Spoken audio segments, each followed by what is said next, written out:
Yeah, my name is Anthony Ashwood, and I am the eldest child of my mother, which is two of us, a boy and a girl. I was born in Kingston, Jamaica. Grew in mostly in Eastern Kingston. Went to school between St. Michael, Harborview, All Age, Donald Quarry High School, Donald Quarry Secondary at the time, and went to Camperdown. And from Camperdown, I did not attend no more school because of an incident at Camperdown. So I had to left school before time. But going to Camperdown, I was before I got to Camperdown, from Harborview Primary at the time, I got involved in sports like athletics and football. I would say I was good at both of them, and the athletics stand out more. And I won few medals and things, sport days, and left and went to Donald Quarry Secondary. While at Donald Quarry Secondary, I still excel in athletics and football. I play for the first Donald Quarry secondary school football competition, and we came second. And while I was doing that, I still was a part of the athletic team. I went to secondary champs and I won the 100, 200, and the 400 in class three. As a result of that, I ended up getting a scholarship to Camperdown and Glenn Mills. Glenn Mills came and said him, have talent, and he convinced me to come to Camperdown. A lot of other schools wanted me to come to their school, like Herb McKinley from Calabar came, KC came, Clarendon College came, and a few more other schools, but I chose Camperdown because Glenn Mills convinced me that I could benefit more at Camperdown, and living in Kingston, then it would be better for me. So I chose Camperdown. So I spent 1 year, grade 7 to 8 at Donald Quarry, and leave and went to Camperdown. At Camperdown, I performed creditable in athletics, and I also played some football, Colts football, and went to the final, the Colts competition inside a national stadium where I scored 2 goals for the side, and still doing athletics under Glenn Mills tutorship. But an incident happened at the school with our next student, and he got involved in some incident with some politician. It was 1980, and it was general election, and it was East Kingston.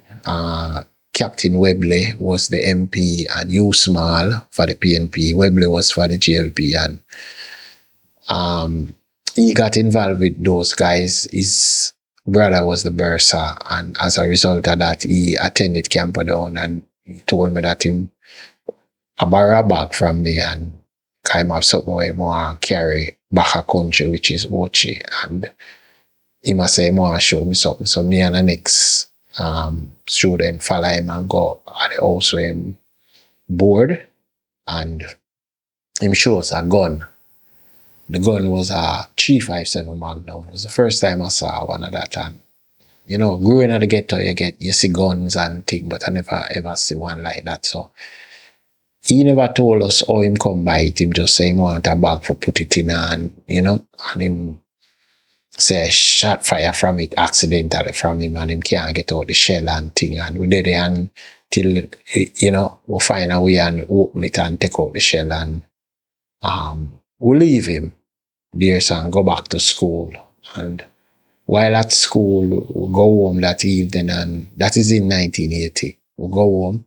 I was bored uptown in our pastures, and the then the evening, I was told that somebody had called the house asking for me, but I didn't know who it was because the person never identified themselves. So I went to school the next morning at Camperdown, and while in a English class, it was a literature class, first class of the morning, the teacher never come yet. So I had my head on the desk reading the literature book, and I heard somebody call to me.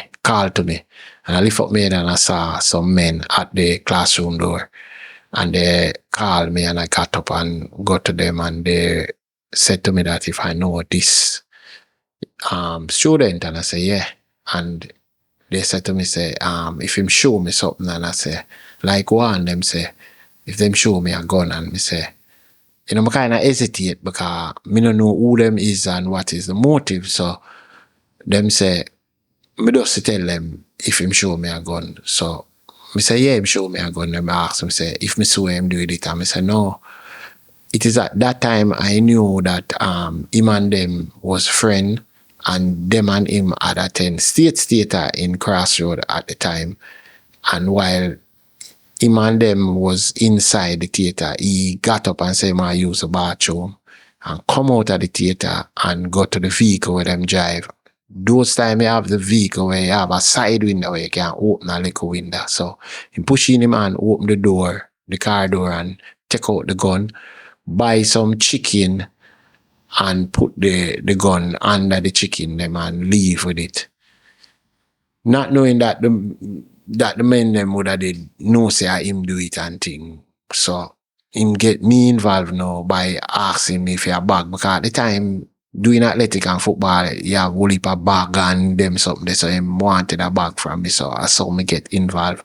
So as a result of that, a teacher saw what was going on and inquire what was the problem, and them tell them say these guys they were saying that they come for me and the next guy because something missing up and them need for find out where it is. And the teacher said, no, you can't just take off the student them off of the school compound. So we have to go to the office. So we end up go to the office, and one of them identify himself as a police protective service and bodyguard for the then minister. And the principal said, no, them couldn't just take me like that. And him say, if me ever leave, him will put me under the responsibility of the police officer. And them say, yeah, and I go with them. When I go in the car, them say, bad me up, and I say, with them gun there and me and the man, and me I say, but me don't know nothing about it or him, So them say, them I go back on the scene of the when me see the gun, and we go there, and them say me for show them which part me see it, and me show them, and them come out back with me, and we go back into the car, and them get a call, and them say, them are go drop me off at the school, and them go away with him. When we go back to the school, the principal asked me what take place, and I tell him, and him say, he might send me with some teachers to a private investigator out of Jackson Road. When we went out there, the private investigator instructed them and said, I go to Central Police Station and talk to them and give them a statement. We went out there, give them a statement. The officers them said, I mustn't go back to school because my life in a danger, and I not go back where I live because them supposed to know where I live based off of the phone call. So I had to go stay with my granny. That time my mother was living in the States and thing. And, it was my mother, my father wasn't playing the role as a father, So it was mostly my mother and things. So she was in the States. So I ended up living with my grandmother. So I didn't go back to school. So as a result of that, I tried to go to other schools, but in 1980, and it was like a chaotic time in Jamaica with the election and things. So that is how I stopped go to school at that time. So away from that now, I got involved. I had a girlfriend that was a part of church, and she usually invite me at church and them things. So, I get involved in some church thing and thing, but go astray again, and you find out that end up parring with some other youths and in the area and thing. After the 80 coming down and thing, mother was trying to get me up, but the papers took a long time to come through. As a result of that, I find myself in a next situation wherein some friends of mine got involved with a murder. To be honest, I usually par with them and usually involved in all kind of different thing and them thing. But that incident per se, I was involved in it. But because of friends, they are saying that we involved. So the murder happened and I was, police come for me and lock me up and charge me for the murder. 4 of us, them say them want 5. 4 of us, the man get 1 shot and them say, we responsible for the man dead. So the case started to try and we end up got sentenced, end up on death row. I spent at least 10 years on death row. I experienced a lot of persons hung at the time. I even experienced this guy that stand out was on his knee praying when they came for him and carry him over the gallows and them hang him. I got involved in a hostage crisis that went on down there in 1988, where some officers hold some officers hostage down there, seeking the attention of the then Prime Minister Edward Seaga, trying to, get our sentence commuted. And as a result of that, it kind of backfire. Soldier come take over the place and, we had to release back the officers them who were promised that nothing would happen to us if we cooperate and things. We cooperate. The government said they go review the murder cases and see how best them can deal with certain things. So I ended up spending like 10 years. I appealed, lost my local appealed to the Privy Council, win my first appeal, and then now, during that time, the government changed the law in Jamaica to the Persons Amendment Act on murder, wherein them split murder in capital and non-capital. So my case ended up falling under non-capital because it was not a case like killing a police or killing somebody from the court or killing any influential person or thing like that. So my case fall under non-capital. So I end up my sentence ended up being commuted to life imprisonment, and I end up in a different institution, which is General Penitentiary. I spent the next at least 11 years there, so because I had a school friend who turned a lawyer and she helped me to get back the 10 years that I spent on death row along with the rest of the guys and that me and them charge, and we had to spend 10 more years before we would be eligible for parole. And I spent the 10 years, but during the 10 years I went to school, did like courses in mediation, and I did peer counseling courses, and I attend classes otherwise like maths, technical drawing, you had to do like Bible studies too, and so, and we do cabinet making and woodwork, both practical and theory. During that time, I get involved in a organization named Reverential Life, and as a result of that, now we become part of the rehabilitation program under Colonel John Prescott, and we start go out and like programs. I started out being like assistant in the education department. Our farm, it was farm like a parliament where you have persons in charge of education, health, legal affairs, those type of things. So I eventually step up from that position at the organization straight up to the president of the organization, wherein would bring in students from UWI and lawyers like Lord Gifford, and would write letters to organization, companies, and things like that. Because while on the tour, we would write to United Nations, and that too I gain a lot of knowledge in regards to writing letter to lawyers overseas in England, because when I was appealing, it was an English firm who had dealt with the case. So I kind of get used to the writing and understand some different things, and meeting other persons, more educated persons like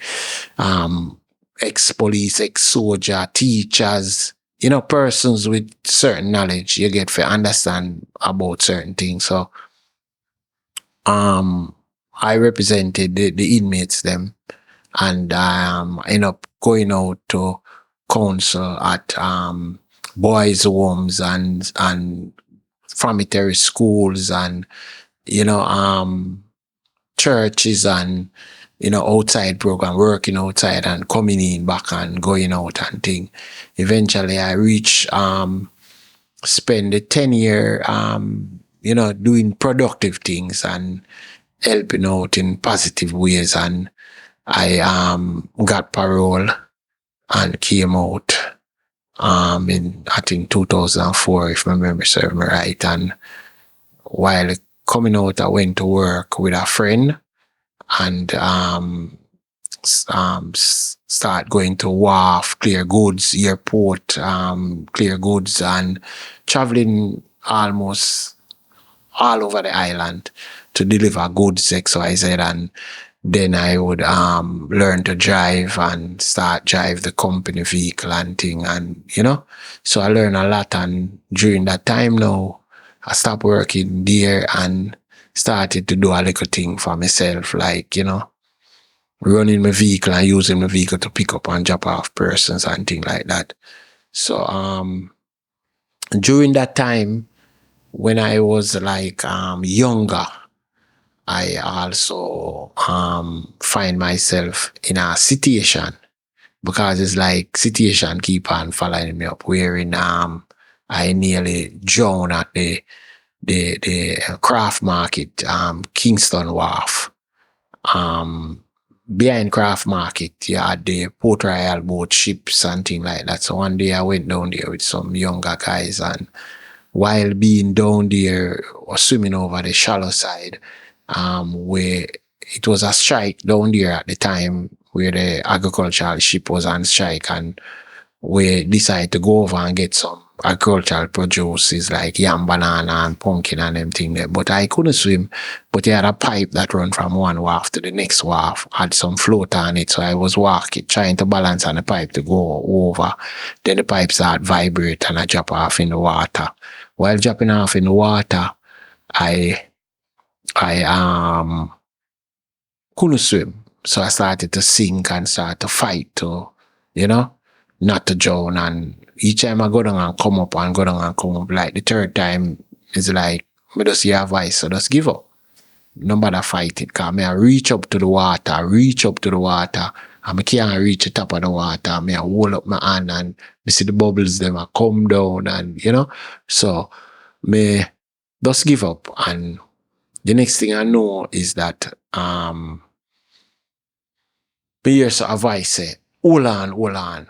And I thought at that time, me I said, to as little youth, I hear about heaven and hell and things like me. I think I ever me there.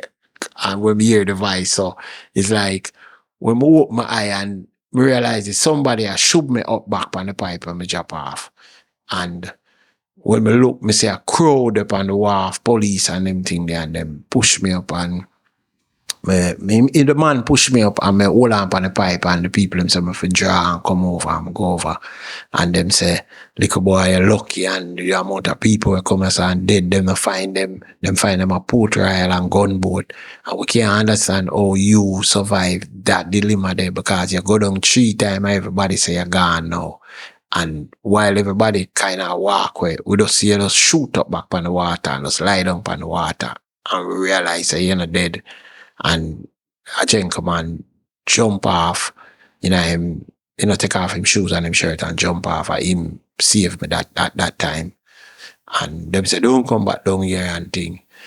But but just like the next day I was back down there again with my little friend them and over the said shallow side, so we are swim and thing, and a man was fishing under the big wharf and him catch a flying fish, and it's like somebody cut him line with him flying fish, so he was like mad and get a paddle and I go around and I lick after anybody with him see. So we are go cross now over by the side of me nearly drown, and the man see we and just lick after we and me just unfortunate enough for just drop off but now the same water where me nearly drown. And do you me frightened, me just make two swim with me hand, two flash with me hand, me don't know what me do, and hold on back on the wharf, and like me climb up on the man, the youth them I say, what did you do a while ago, you swim? And I said, me no know, and me just jump back in the water and test myself, and from that time there until now, me realize me learn to swim after that better, but at that time was my first experience of swimming at deep water. Other incidents when I find myself in, and all of these incidents when I find myself in, me have to just say to myself that there is a power, a divine where, it's like me there for a purpose, for really carry out a function, and it's like me not reach that function yet because recently me end up in an incident up Charlton Avenue in a Constant Spring there, so wherein I was driving my vehicle going across the fording, but the rain was falling. That's about last week, Wednesday the 25th. And while going through, before I go through the fording, some other vehicle was going across. And just when my time for go across the fording, a gush of water just come and lick the vehicle straight in the gully with me. When it licked me in the gully, it's like me shock. I was in shock. I was like frightened, and me I say, what is this? It's like me don't know what to do. And the vehicle spin with me in the rough waters of the gully, and the vehicle go back way, sideway, everywhere. And it's like, me I try collect my senses, and I say, boy, me not dead to them. Me can't afford, and it's like, me say to myself, say, me go try see if I can make it to Grand Spin fording and try get the vehicle under control. So me start get back my mind collective and start, think how me can help myself, how me can save myself in the turbulent water where me in the vehicle go fast in the water and it stops spin, the engine was on same way. And we reach a bump or the vehicle and flip over if it turn over. If it flip over, then mother just dead there because say mother there under water and the water rough and the bully of water in the gully. So I kind of rock the steering of the vehicle and press the gas on the vehicle, jump over the bump and don't turn over, and me go down the gully same way. Scared, frightened, don't know really what happen. But it's like me advice I say, just calm. And me say, well, all right, me go calm. And me say, if me keep the vehicle on the left side of the gully, which the both side of the gully, the water was turbulent. But for some reason, something just say, keep the vehicle on the left. Me not have enough control over the vehicle fully, but, through the engine I run and, the vehicle I kind of keep to the left. I don't know what caused it for I keep to the left, but the vehicle was keeping to the left, just like how I wish in my mind. And as me I go down for enter Grand Spend fording, me hear some youth shout at and say, I'm carrying out the gully. I come down. And when I come down, them say, a man in there. And as I come down, them say, jump out of the vehicle. But a voice said to me, say, don't jump out of the vehicle yet. Don't jump. If you jump, you're going to drown. So I said to myself, say, me nah jump it. Them say, climb out on the top. I said, me nah climb out on the top. And the voice said, for just calm. So as me I come down more and more to the fording now, we see the crowd of people and people on them phone, on the bridge all about, I look on the car, I come towards them and thing. And me, it now, but I kind of more collective. I still have fear in me because I don't know where I don't know if I get enough time. Because I said this would be the part where I would stand a chance for escape. So as me approach now, me realize that I see some bush and where plum tree there, and I see like some debris back up there, so, and the vehicle just go right there, so, and just stop right at the debris. And realize a Sunday there, and at that time, them just fly the door and jump out of the vehicle. So when we jump out of the vehicle, some some youth on the side hold me and jar me up. And I come out of the water with the vehicle back in the water, same way. So while me there, it's like, I said to myself, so boy, when I look on the vehicle, I say, boy, the vehicle has saved my life. And it did so like the vehicle, I said to me, say, save me too. You understand? And me just ask a friend I know we live around this a long time, and I ask them for him, and them say him dey up in my yard, and me just say me go them go call him. Them say them go call him, and them call him, and him come, and him tell me, yeah man, I know him, man. I'm them money, I know a long time and thing, and me I say, more save that car, You can't even a rope, and him ask one of the youth them for a rope, and them go for a rope. Nobody don't want to go back in the gully water for tie the vehicle. And me I said to myself, so boy, the vehicle help me. And remember I saying, say a captain never abandoned him ship. So for some reason, it's like a divine power and energy. I tell me, so watch out. You're all right. I'm going to jump back in the water with the rope and go and tie the vehicle around which part the glass go up and thing. And the vehicle did there, but the water try take it away, and them tie the next end pan a must say a post or a tree. And the vehicle did there and the water fight it and thing. And the people them say it's unbelievable because the amount of persons were dead in that gully, their vehicle, wash a bigger vehicle than my vehicle. And but go back in the water again to turn off the vehicle. The vehicle was still on. Miraculously, the vehicle was still on. I turn off the vehicle. Couple minutes after that, a big dumper truck with stone and everything, I come through the gully and we stop the truck and ask the truck man for help with draw out the car, and him say yes, him would help you, and him have a truck rope.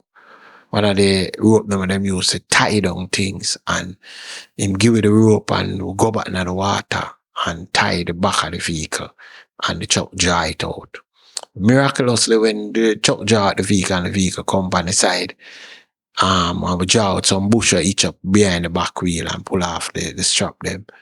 The vehicle start. When we start the vehicle start. And like people I said, no, this is unbelievable. For a little vehicle like this where in so much water, could have it start back. You understand? And the bumper just get for tear off, and the back get some damage leaking up on part of the gully wall and thing. And we survive the ordeal, drive away from it, thank the youth them and the people them for assist me. And we just look at all of them things as like a miracle, and like, persons that tell me say, it's not your time yet. You have some job to do, or you have something to do where you not accomplish it, and that is your purpose. And from you can find your purpose and know what is your purpose, why you are here, why you go through so much dilemma, so much ordeal, and still alive. That have a meaning, and anytime you find a meaning there, then you will know what you're supposed to do or what is your real purpose. So, with me saying all of that, we just make persons know that we don't know what is the real purpose in our life, and we don't know what is in store for us, but we have to try to live good with each other and try to be our brother's keeper, and understand that the most important thing is in life is not about material, it's about caring and being there for each other, and just try to live good, and do what is best, and know that our purpose is not to worship certain type of thing, but to understand that we have a purpose on earth, and what we're supposed to do and what we're supposed to carry out. So, whatever we look up to, whatever we pray to, or whatever we accept, we have to just understand and know, say, there is a supreme being, there is a divine, whatever name you want to call him or whatever, but we don't just come on earth like that. You understand? You have to have a God, you have to have somebody that cause us to be here, and we have to just play a role and fulfill the purpose why we are here on earth. You understand? So basically, I just my part of experience. Away from that, a book was done about me, named Passage Through the Valley of Death. And in that book, me, express my life story and my journey coming through life, reaching to this stage from a young age to this age that I am now. And, may I have to give thanks for know that, I am still here. Many people gone, many people not survive. You have persons who go through worse thing than this. I have a son who lose him life. Gunman kill him over Spanish Town. Not Spanish Town, Portmore. And I am still alive here. So, and I know many friends that me and them go through is not here. Many friends is in prison, both overseas and Jamaica. But for some reason, as I said, I am here same way. And I hope that one day, if there, whatever my purpose is, or whatever mission or whatever function I supposed to carry out, I can carry it out before the time that I have to leave here, because we know that we don't come to stay forever. We have I call it now, a date or a time when we time are going to expire. So whatever we can do, we have to just do it to the best of our ability and just live good and just be your brother's keeper. Yeah.